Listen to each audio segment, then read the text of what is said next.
Cette occasion, encore une fois, que vous m'offrez, en fait, de réfléchir à la République.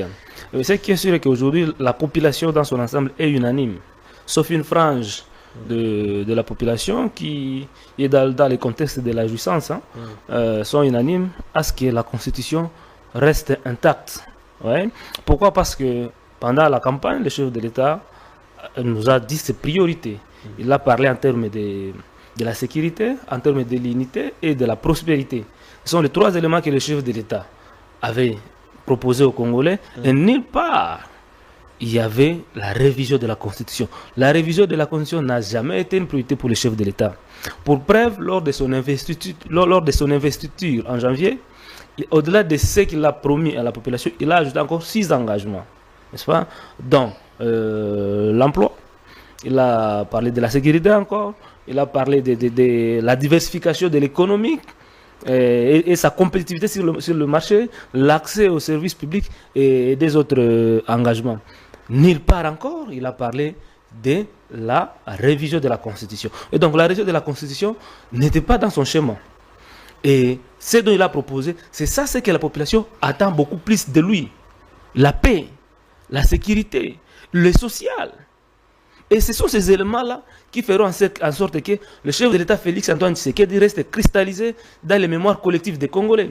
Les débats ici auxquels nous assistons avec passion dans le camp de l'IDPS, c'est un débat, n'est-ce pas, qui l'éloigne, n'est-ce pas, de ses objectifs, qui l'éloigne du bien-être de la population. Parce qu'il est le garant il est le garant. Vous parlez du président ou de l'IDPS apparemment? Je parle de l'IDPS. Okay. L'IDPS, le chef. Un parti politique, il a sa mission, tout ça, c'est tout à fait normal, monsieur Marius. Je dis ceci. C'est tout à fait normal s'il faut réfléchir comme vous. Que l'IDPS tente à garder le pouvoir le plus longtemps que possible. Okay. Je suis d'accord, c'est l'objectif de tout parti politique. Mais pour rester au pouvoir le plus longtemps possible, ça n'a rien à voir avec la Constitution. Okay. La Constitution ne les lui refuse pas. Offrir à la population, n'est-ce pas, le social, le bien-être, travail dans le sens de remettre le pays sur les rails du développement. Le peuple va, n'est-ce pas, va continuer à faire à l'IDPS, comment je dirais, à faire confiance à l'IDPS. Ça veut dire que le chef de l'État, il est à son dernier mandat, parce qu'il n'existe pas un troisième mandat. On ne peut pas parler d'un troisième mandat parce que ça n'existe pas dans la Constitution.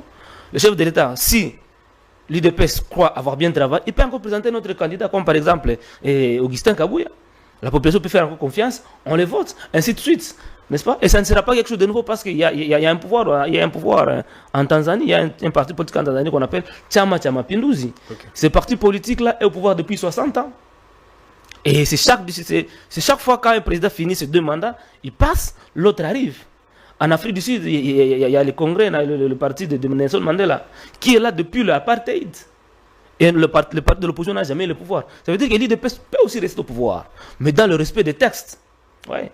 Aller dans le sens de réviser la... Parce que moi, je parle de la révision de la Constitution, parce qu'il n'y a aucune disposition de la Constitution qui parle du changement.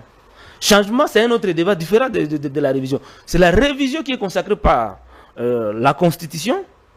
Et l'IDPS nous a montré clairement que ils ne sont pas dans la logique de la révision. Ils ont compris finalement qu'avec la révision, leur mission ne sera pas atteinte. Mon co-débatteur ici, il a parlé de prêter de l'intention à l'IDPS ou au chef de l'État. Non, nous ne sommes pas de prêter de l'intention. Ils ont été clairs dans leur communication. C'est là où il y a... Ils ont été clairs.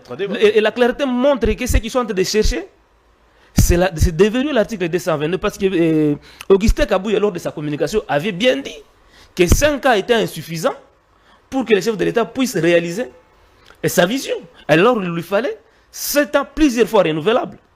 Et donc, il vient nous amener de la République semi-présidentielle à la République présidentielle.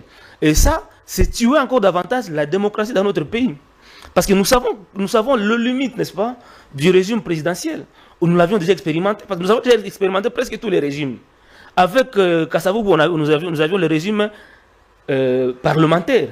On avait eu les limites. Comment est-ce qu'il y a eu le ping-pong entre Kassavoubou et son premier ministre?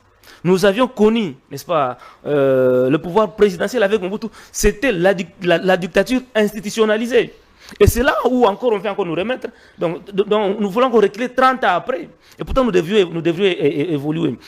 pendant ce débat, le tenant de la révision, ils avaient commencé à nous exposer certaines dispositions de la Constitution comme motif. Ils ont brandi l'article 217, ils ont brandi l'article 218, ils ont brandi l'article 51, l'article 78. Et aujourd'hui, avec le débat du changement, tous les motifs qu'ils envasaient tombent. Parce que contenu est totalement vide. Non, l'article 17 de 217, ça n'a rien à voir avec le changement.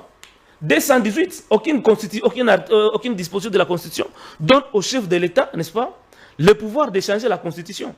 Et surtout que, c'est qu'on est en train d'ignorer, parce qu'on est en train de chanter le changement de la Constitution. Mais les conséquences de ces changements-là, est-ce qu'on y pense? Est-ce qu'on passe aux conséquences de ces changements-là? Parce que nous avons, M. Félix Tshisekedi est président ici des élections. Son pouvoir, c'est un pouvoir constitutionnel. Il n'est pas venu ici du coup d'État, il n'est pas venu ici de la rébellion. Il a été élu, il y a eu passation civilisée du pouvoir. C'est différent de ceux qui viennent au pouvoir par coup d'État. Et quand vous voyez beaucoup, quand vous essayez un peu de discuter la scène politique mondiale, tous les changements de constitution dans le monde sont venus ici des révolutions, sont venus ici et des coups d'État, ici des rébellions. Regardez ce qui vient de se passer au Gabon avec le général Onlingi. On peut dire que lui, il a changé la constitution et au Congo, ça peut être le cas. Non, ce n'est pas le cas parce qu'Olingi n'avait pas un pouvoir constitutionnel. Merci. Jusqu'aujourd'hui, il n'a pas un pouvoir constitutionnel. Quand il a renversé celui qui était là, du coup, la constitution aussi a tombé.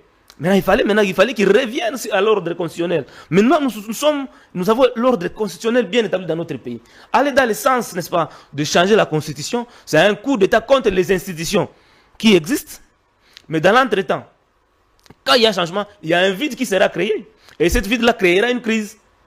Qu'est-ce que ceux qui chantent aujourd'hui changement, ils pensent pour maîtriser la crise qu'ils vont créer? Parce que quand il y a changement, toutes les institutions constitutionnellement établies tomberont, n'est-ce pas? Et du coup, on gère comment le pays? Ce sont là les questions profondes aussi qu'il faut se poser.